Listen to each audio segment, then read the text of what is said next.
a pig.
Can it focus on me okay? I think so. It's fine.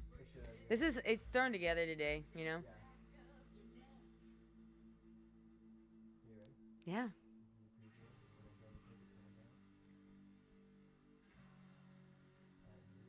That was rage. Officially live. Let's go. Amazing. You're officially live. Let's go. Thank you so much. Hi. Hi.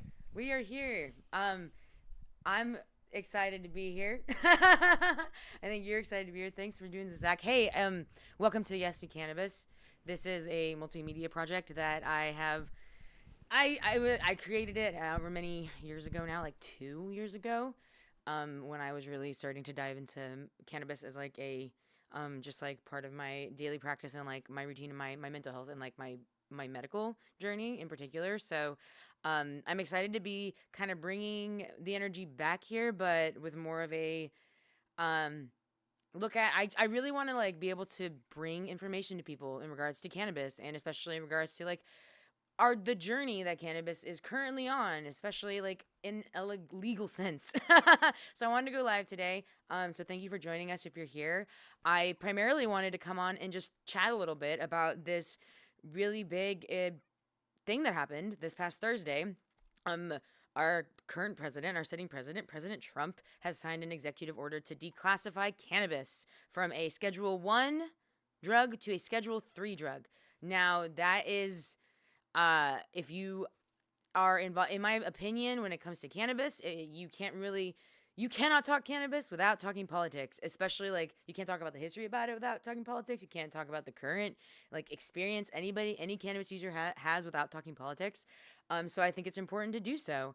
And this is um, it's a big step ultimately. It also seems to be kind of a little bit of a I don't know with our so I will also put out there for people so just so they know like full stop like I'm a very progressive person. Like I don't hide my politics, especially like within my cannabis like understanding and use, and I know like um it's important to like in my opinion be willing to talk about like the current administration and the current just like political geopolitical in particular like just world that we are facing. And our current administration is just here on Yes We Cannabis. We believe that we are facing a fascist administration, which we are. It's an incredibly dangerous fascist administration with a man who is just like ego driven at the helm and who's not well enough to be making the decisions he is making and probably never has been.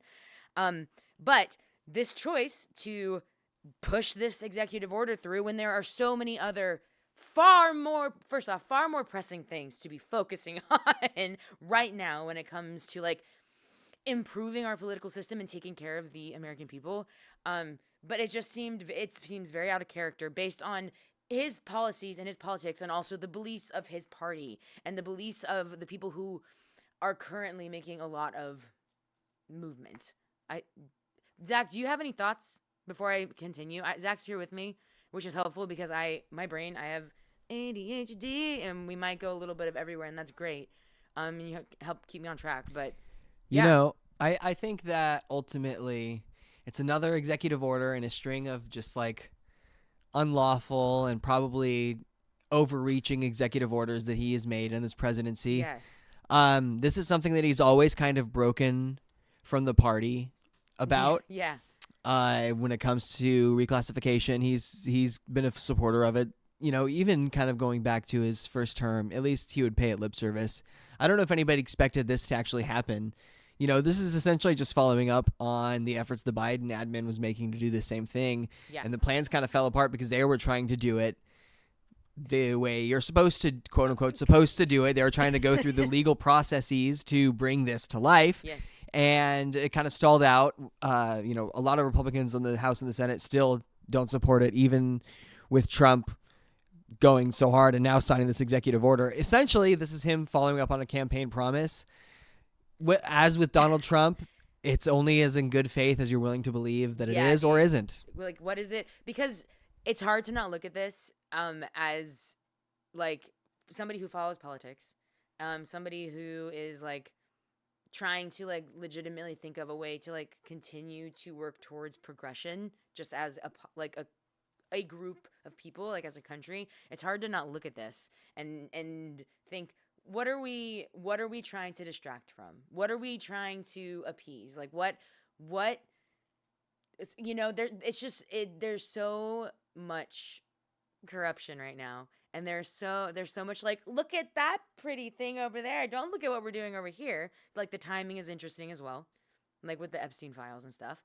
But I think outside of all that, I do want to get back to like more about, okay, what does this mean then for cannabis? Because outside of like Callie as a human being with my belief systems, especially when it comes like to political belief systems, which my political beliefs are just also like deeply rooted in my like sense of morals to me. So like they're ultimately the same. But what does this mean for the cannabis community? Because I'm also a part of the cannabis community. And, you know, no matter what, we are always wanting to work towards the ultimately the decriminalization of it. That's like that's like the first next step to me. But like ultimately we're trying to change like the stigma around it and also make it a like viable like resource out there for people. So, what does this mean? So we touched about. It's worth noting. Sorry, yes. not to interrupt no, you, but please. it's worth noting Let's that there is some conflating information about what this actually will do to cannabis as an industry versus what it actually won't do. So a lot of those we're gonna try and kind of like Callie's gonna try. She has the job to try and do it, to try and sift through and kind of tell you what's from her research is legit, what's not. Yes. Just to kind of paint a picture of what we're looking at, because there is a little bit of doom and gloom out there on the pro-cannabis side. And some of that is warranted. I'm sure there are some legitimate concerns to be had. Some of that is slippery slope kind of arguments, and she's gonna break it down for you. I think you are correct in saying like the doom and gloom of it, because I think it's really easy right now because of how scary the reality of everything is. How truly like there are wild actions being taken on a daily basis that feel so like deeply inhumane. It's hard to not jump to like a negative conclusion about like, okay, what does this mean, right? It's like you see something happen and then you're like, well, these are all the bad things that could happen. So yes, I think it's important to be like, no. Let's just sit back and talk about what this step means. Not what's maybe going to happen like 20 steps from now. Even though it's important to have like an idea of what that could look like. Okay, great. Yes, we can utilize that, but ultimately we need to remember that like we have to hold the vision as a community and as an industry that like we will be able to make progress. So the first step in that is, in my opinion, understanding what this actually means right here, right now, today. So ultimately, let's get back to it. So on Thursday, Trump signed an executive order that reclassifies cannabis. It goes from Schedule 1 to Schedule 3. So it's important to note, like other Schedule 1 drugs, this includes the likes of like heroin and LSD. So right now, cannabis is considered to be as addictive and like as effective as these drugs, which if you have utilized cannabis, if you have any sense of have done any research into cannabis, like it is a silly thing for it to be classified as, full stop. And then we've reclassified it to a Schedule 3 drug. So this includes the likes of like ketamine and some like steroids and like more things that you can get access to, but you have to go through the certain channels. And I still think that this is a very ridiculous classification because you could argue that like ketamine, you can utilize ketamine in like the similar ways that you can utilize cannabis as like a medicine in regards to like utilizing it to rewire neural pathways and to focus on like finding a sense of like stress relief for the brain and like for mental health. So it's like I can see that similarity, but ultimately like as a dangerous substance still shouldn't be up there. You cannot overdose. Yeah, it's worth noting too that it's currently classified as a level 1. You mentioned some of the other drugs in level 1. It's currently classified higher than drugs like fentanyl. Yes. And crack cocaine. Yes. Which are level 2, I believe. Yeah, and which we can argue crazy are truly the like that's what we need to be worried about. Like the war on drugs. It's like fentanyl. Excuse me. I know that is starting to become more a general thing that is talked about, which is good. But anyway, so that is what this declassification or rescheduling has done. So what does this mean for like, what does this mean moving forward? What does this potentially do? So this has the opportunity. So also I want to shout out, I was doing some research. I use PBS is like one of my sources a lot because I trust PBS. We love it. It's the Associated Press as well. So I can link these if anybody's interested. But we basically have learned that this would open doors for potential new regulations, which also maybe potentially like of the drug itself, not the drug, of the plants. I'm not going to say drug. Plant is what's up. It also could potentially mean that there would be a reduced, we would reduce the taxes within the cannabis industry because right now, the way that it's classified, because it's a schedule or because it was a Schedule 1 quote substance, if you were in the industry, you couldn't write off any of your expenses that you spent for your like business. You couldn't write it off for your taxes. So this would help with that as well. Classifying it as a Schedule 3. I'm working to get this article up on the screen here as well. Dude. Just give me like a minute and I'll have it up. No worries. I'll keep yapping what I do best. So that is a potential positive. we can recognize for the cannabis industry, for those in it, because right now, I mean, it's definitely one of those industries, like, you have to invest in your business in a very big way in order to see positive outcome in the cannabis industry, because it's also an industry where you are growing a plant. It's also the agriculture industry, which is another industry I have a ton of experience and knowledge in. So it's just like, it's one of those things that as a business owner or as the grower, like, it could help alleviate some pains when it comes to like your spending. So fiscally, that's a good thing, especially because we do live in a capitalist system, late stage capitalist system, which means that you need money in order to have a successful business. And because in order to have a successful business, you must have the money to invest in the things you need for that. So yes, so that would be a positive. I also wanted to note that in regards to like cannabis as an industry, I'm grateful that it is becoming, when doing research for this like specific moment, I've been coming across so many other like articles that are just talking about the industry and talking about like cannabis as a medicine and stuff, and I'm glad to see it like being talked about more. And there research is being done, like there is funding for research, and it's being done medically, which is great. So it's like I feel like we're slowly chipping away at this like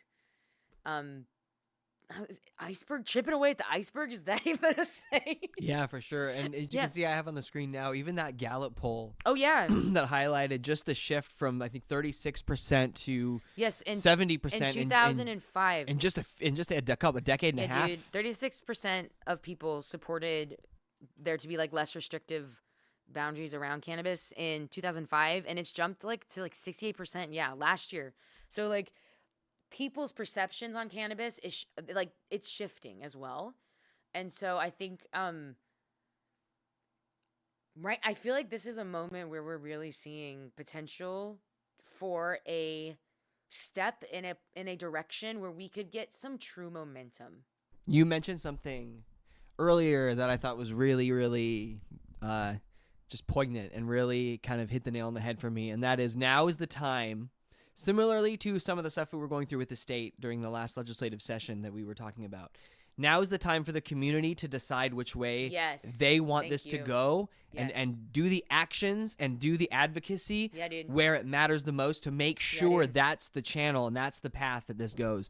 Because there is a definite pathway where the FDA will eventually step in, where if reclassification begins, and once that happens, who knows? Y'all, because like now's the time to band together and be like, unified. As I say, if you want to talk like the doom and gloom of it, it's like, okay, let's talk about what it could do.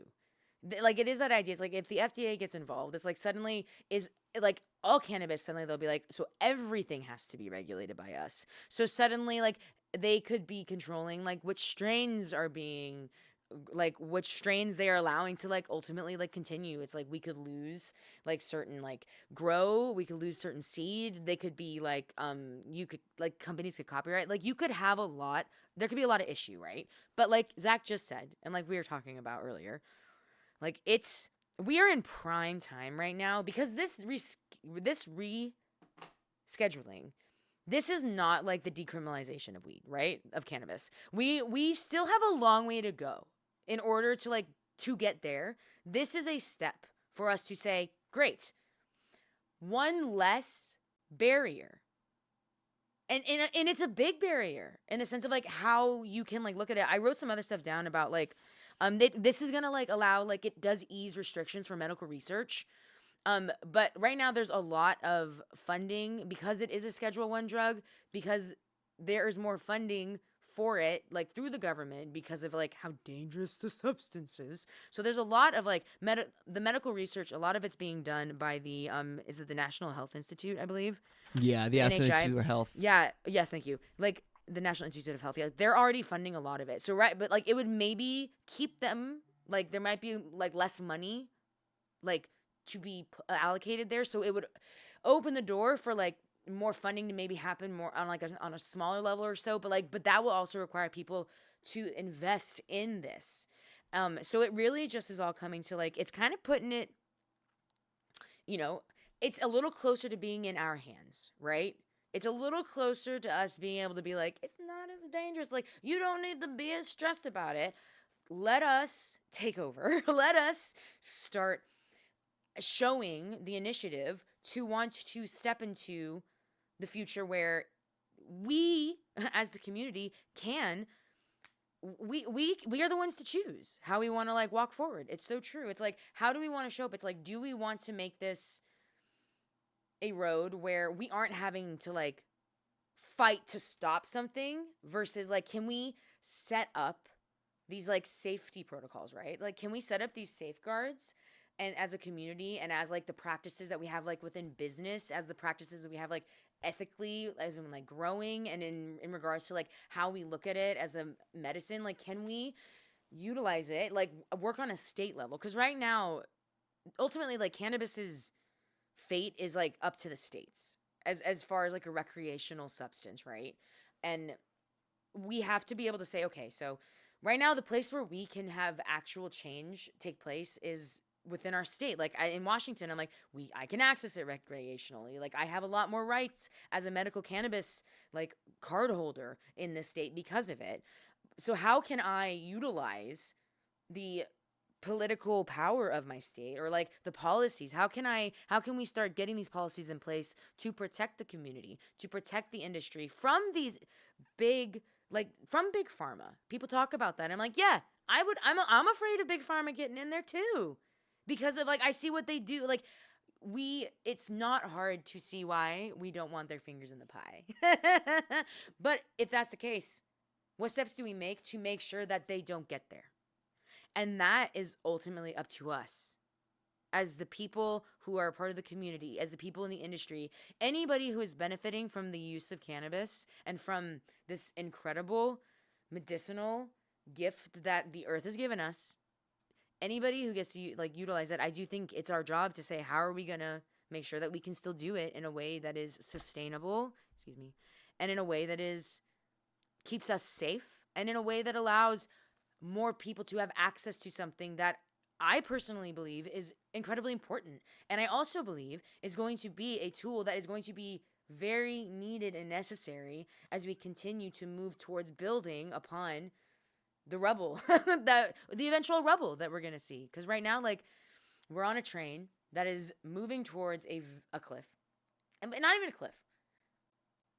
Because it's going to explode. But people think about like the collapse as this Fallout. I mean, like we're playing Fallout right now. I mean, always playing Fallout. But they talk about like the Great Collapse, and they talk about like the end of it being so disastrous. And I'm like, it's going to be, but it's not going to be. I don't think it's going to be like that kind of disaster, right? But it is going to mean that there are going to be a lot of people whose lives are going to be more uncomfortable than they were before, because we're going to have to be rebuilding like by like community to community ways. Like we're going to have to focus in that way. But there are going to be a lot of people that are going to need aid in that, because when life gets harder, like your mental health is going to hurt. Your physical body's probably going to hurt. Like life is not as sustainable. If you like, it's important. Like people who have a certain quality of life, when that quality of life gets harder, like it's hard on your nervous system. And cannabis is something that is an aid to that. So like I just think we have the opportunity to like lay the foundation and the groundwork to say, hey, this is a sustainable way to figure out how to rebuild. Because I will speak from experience. Like cannabis has gifted me the opportunity to find a way to start rebuilding a sustainable life for me, because my nervous system has been so fucking hit with all my experiences. If you want to hear about my backstory, I have made a handful of episodes of Yes We Cannabis about it. I will continue to talk about it. I'm feeling more confident in the ability to talk about it, and how like I have experienced like mental like trauma, like seriously with my crises, and I have PTSD that I struggle with on a daily basis. Like mine is work related.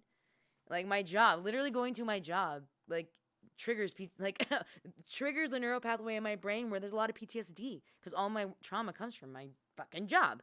As a lot of people in this country. If you were in the Labor Party and if you were in the working class, like, it is challenging and hard on you to be there.